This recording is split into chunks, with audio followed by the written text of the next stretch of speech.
Okay, so welcome to the deep dive. You ready to dive deep today? Always. All right, good.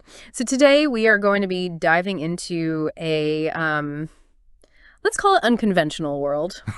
We've got some source material that kind of throws us headfirst into this alternate Japan, where the Yakuza isn't just like some criminal organization. They are the government. Wow. Okay. And if that wasn't enough, the superheroes we all know and love, they've gone completely rogue.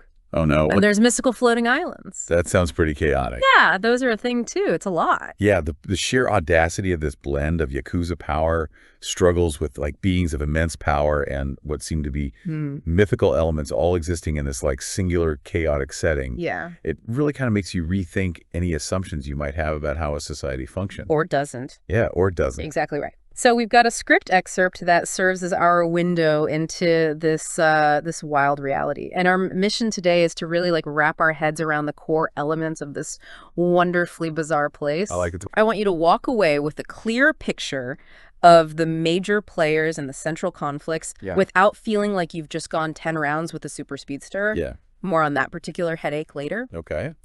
But okay, let's unpack this. Starting with the foundation of this world, the land itself, Hinomoto. Right. So Hinomoto, you can forget about traditional governance. Yeah. There's no elected officials, no police force as we understand it.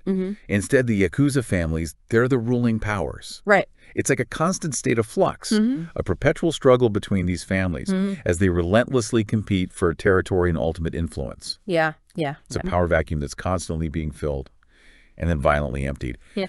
Create a world where stability is a very, very rare commodity. Yeah, absolutely. Yeah. So right now, sitting at the top of this incredibly precarious heap, we've got the Hagen family.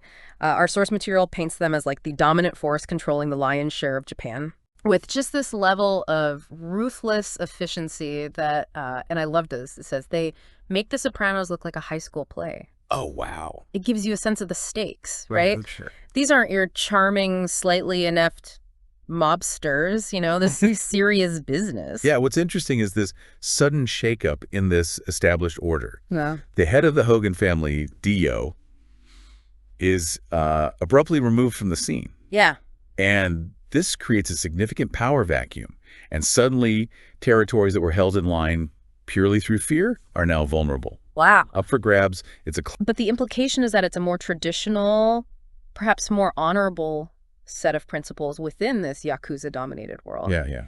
It immediately sets them up as potential opposition to the Hagen family's continued, you know, brutal dominance. Exactly. The introduction of a moral framework, even within a criminal enterprise, is a fascinating narrative thread. Oh, yeah. This Ninki code could represent a challenge to the pure pragmatism and ruthlessness of the Hagen family. Yeah. It makes you wonder if there are any lines these more traditional Yakuza won't cross. Right. And how that might play out against a family that seemingly has no limitation. No limitations whatsoever.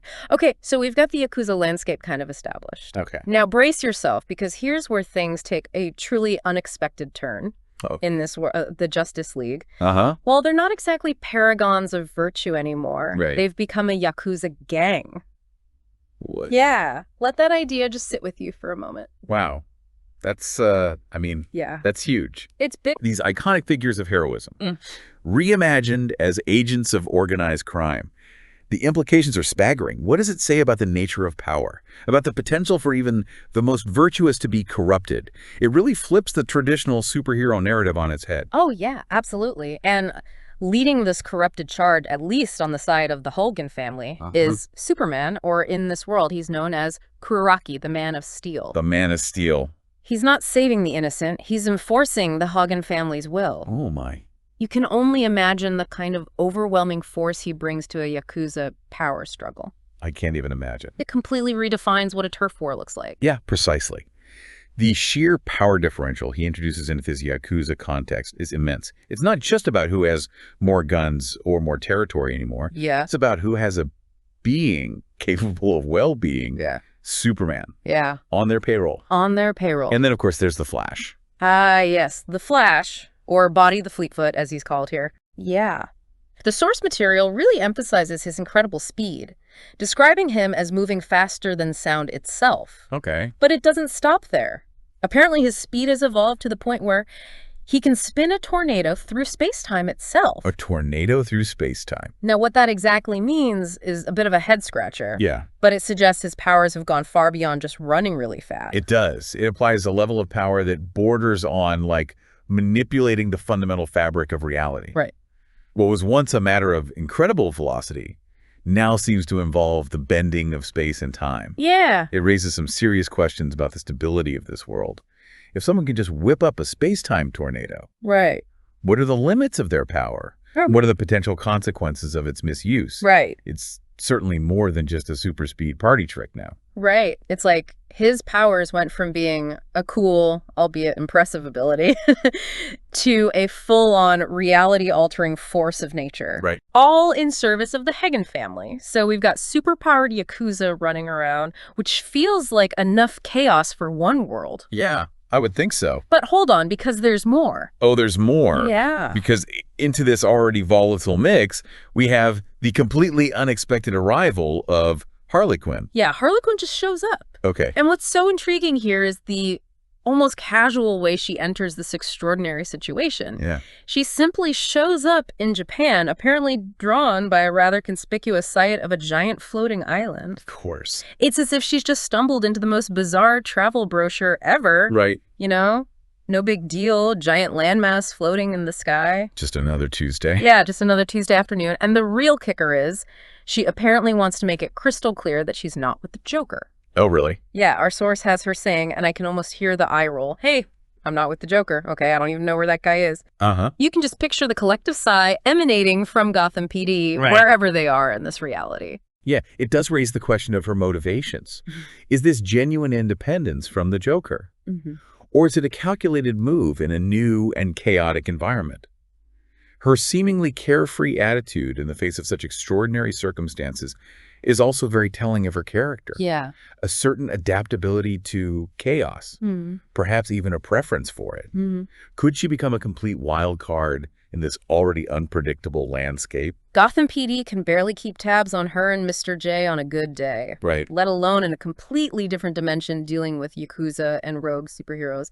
So she's just kind of there, Yeah. adding another layer of delightful unpredictability to the whole situation. Unpredictability is right. But we can't forget about the shadowy figure lurking in the background, can we? Oh, no, of course not. The one who always has a plan. Enter Batman. Enter Batman. Even in this radically altered world, he remains a figure with intricate plans to address the chaos. What's fascinating about Batman is his consistent adaptability, his ability to operate effectively no matter how bizarre the circumstances. It speaks to a core element of his character, a relentless drive to impose order on chaos, Yeah. even if his methods have to become unconventional. Unconventional. And that unconventionality apparently includes being completely willing to betray his own allies. What? This Yakuza-fied Justice League, if that's what it takes to achieve his goals. Wow. Our source even quotes him with a rather cynical remark, turning on your own allies.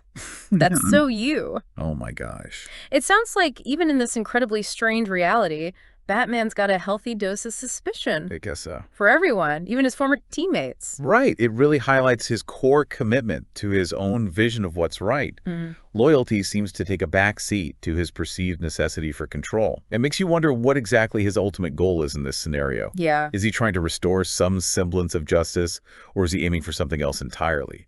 And what's also quite Batman-esque Yeah. is his rather specific priority in all of this mess. Oh, you mean the Batmobile? Yeah. Apparently, even with rogue Supermen and interdimensional possibilities looming, Batman's primary concern is getting his ride fixed. Of course. The source highlights his focus on repairing the Batmobile amidst what seems like a global crisis. Wow. You've got to admire that level of dedication to his tools. It is a quirky detail, Yeah.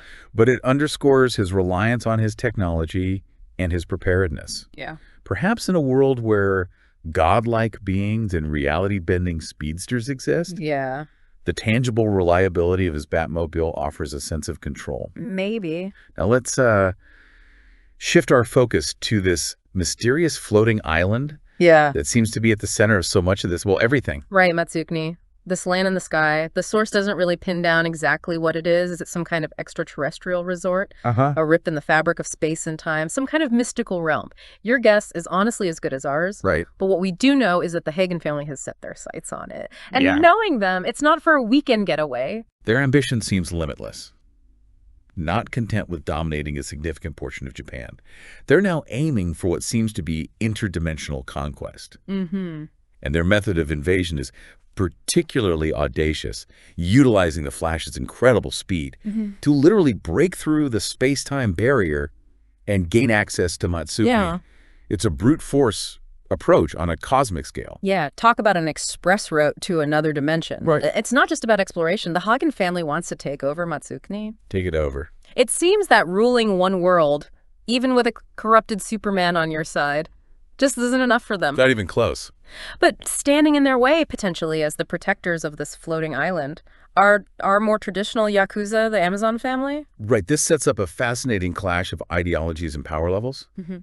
The Amazon family possibly fighting for a sense of justice, or perhaps simply to protect their own interests against the overwhelming might of the Hagen family and their superpowered allies, now have an extra-dimensional battleground to contend with. It makes you wonder if their adherence to the Ninki Code will give them an edge in a conflict of this magnitude, or if they'll be simply outmatched by raw power.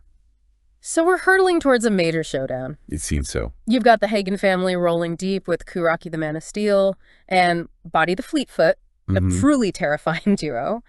On the other side, you've got the Amazon family, presumably relying on more conventional means, but perhaps with the strategic, if somewhat Batmobile-fixated mind of Batman working in the shadows. Right. The central questions really start to coalesce here. Will Matsukuni be saved from the Hagen family's ambition? Can the Amazon family, with their traditional code, possibly stand against such overwhelming, almost godlike power? And what unpredictable role will Batman and the wild card that is Harley Quinn ultimately play in this unfolding, multi-layered conflict? It certainly sounds like a recipe for a chaotic and incredibly high-stakes confrontation with potentially universe-altering consequences. Absolutely. So to recap our deep dive into this truly mind-bending world for you, we've got Yakuza families as the de facto rulers, a Justice League that has embraced its darker side, a mysterious floating island that's become a target for interdimensional conquest, and enough mystical and superpowered elements to make even the most seasoned comic book fan raise an eyebrow. And when you consider the implications of a giant floating Japan and the reality-bending powers at play, it really pushes the boundaries of what we can imagine. What are the potential ramifications of such a phenomenon? What unforeseen possibilities, both wondrous and terrifying, might emerge from such a fundamental shift in reality? It certainly gives you a lot to ponder beyond the usual day-to-day concerns. Definitely gives you something to think about instead of just what's for dinner, doesn't it? It does. Well, thanks for taking this deep dive with us. We'll catch you next time as we delve into another fascinating and unexpected corner of, well, who knows what we'll find next. Looking forward to it.